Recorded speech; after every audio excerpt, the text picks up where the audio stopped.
The night sky stretched endlessly above the city, a heavy blanket of clouds gathering like an omen, suffocating the last trace of sunlight. A storm was coming, one of those terrifying, bone-chilling storms that made even the bravest souls retreat indoors. But for Ari, the 17-year-old, homeless girl who had spent the last 5 years drifting from corner to corner, street to street, storm to storm, this night was nothing new. Weather did not frighten her. What frightened her was the thought of surviving the cold on an empty stomach, or the fear of someone finding her sleeping under a bridge and kicking her away like a stray dog. Those were the real storms of her life, storms she had endured for years. Ari tugged her thin jacket closer around her shoulders. The fabric was no thicker than a worn-out shirt, but it was all she had. Her body trembled as the first drop of icy rain struck her cheek, sliding down like a frozen tear. She wiped it away quickly, scanning the deserted street for anything: food, shelter, warmth. The shops were closing early tonight. Everyone sensed the danger in the air. The storm would hit hard, the kind that shattered windows and drowned alleys. But people had homes to lock themselves into. Ari had nothing. She walked faster, her shoes, if they could still be called that, squishing with each step. The soles had long been torn open, and cold water seeped inside, burning her feet with each step she took. Her stomach growled painfully, reminding her that she hadn't eaten since yesterday morning when she scavenged half a bruised apple from a dumpster behind an abandoned store. Life had not been kind to Ari. She lost her parents at 12, thrown into a broken foster system that tossed her around from house to house until she slipped through the cracks entirely.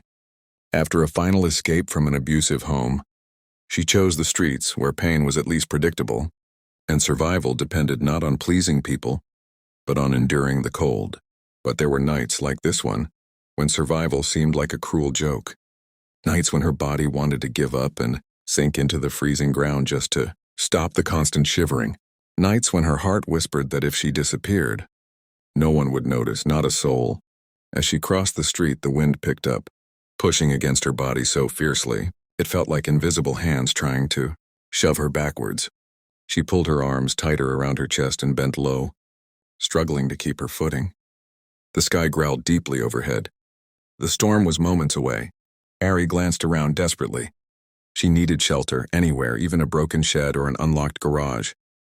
But the street was lined with strong, elegant houses, homes, belonging to wealthy families, who would never open their doors to someone like her. She could already imagine their disgust, the way they would wrinkle their noses at her smell, her clothes, her dirt-stained face. She kept walking. Then she belonged to the wind or the distant thunder. A cry, a faint, trembling, desperate cry. Ari stopped instantly, her breath catching.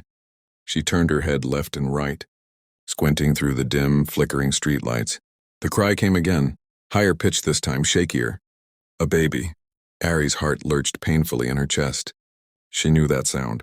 She remembered it from years ago, when her mother used to volunteer at a community shelter, rocking infants to sleep while Ari colored beside her. The memory stabbed her unexpectedly. Why would there be a baby crying in the middle of a stormy night? Ari followed the sound, her feet splashing through puddles, her breath quickening as the crying grew louder.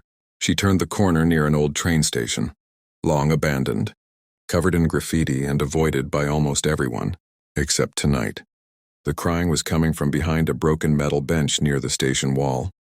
Ari approached slowly, terrified of what she might find. And then she saw it. A tiny baby, no more than a few weeks old, wrapped in a thin scarf soaked from the rain. The infant's fist trembled as it cried, its small chest rising and falling rapidly. Its skin was cold, too cold. Ari dropped to her knees instantly, her breath shaking. "Oh God, oh no.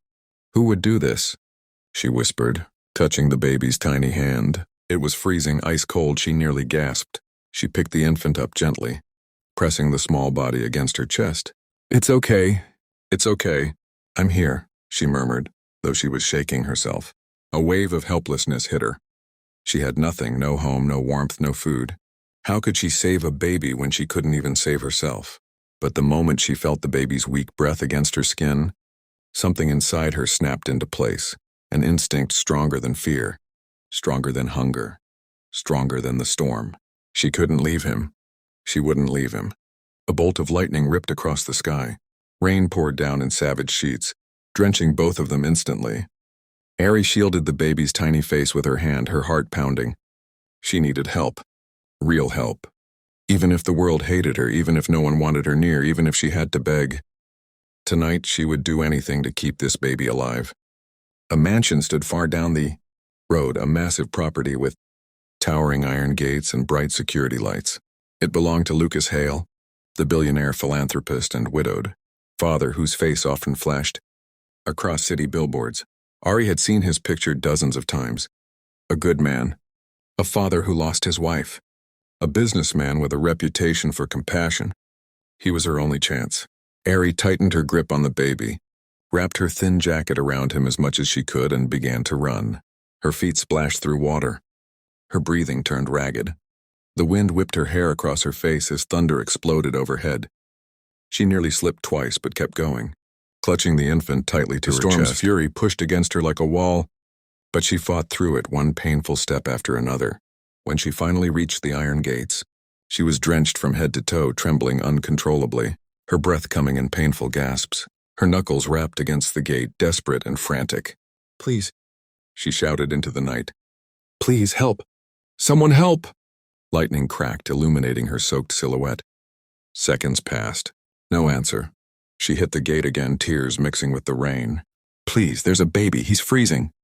Finally, lights flickered on inside the mansion. A security camera rotated toward her. Then the gates began to open, slowly, heavily. Ari stumbled forward, clutching the baby as if he were her own heart. A man appeared at the doorway, tall, strong, wearing a dark sweater, his expression sharp and alert. His hair was slightly disheveled, like he had rushed downstairs. Lucas Hale. His eyes widened when he saw her. A drenched, trembling girl holding a half-frozen infant. "Oh my God," Lucas breathed, stepping forward. "Give him to me, quickly." Ari hesitated, but something in his voice, steady yet urgent, made her trust him instantly. She placed the baby into his arms. Lucas held the infant with practiced gentleness, pressing a warm hand to the baby's cheek. "He's freezing," Lucas muttered. "Get inside now." Ari stood frozen, unsure if she belonged anywhere past the threshold. Lucas looked at her again. "Inside," he repeated. "Hurry." And Ari stepped into the mansion, into warmth, safety, and a fate she never expected.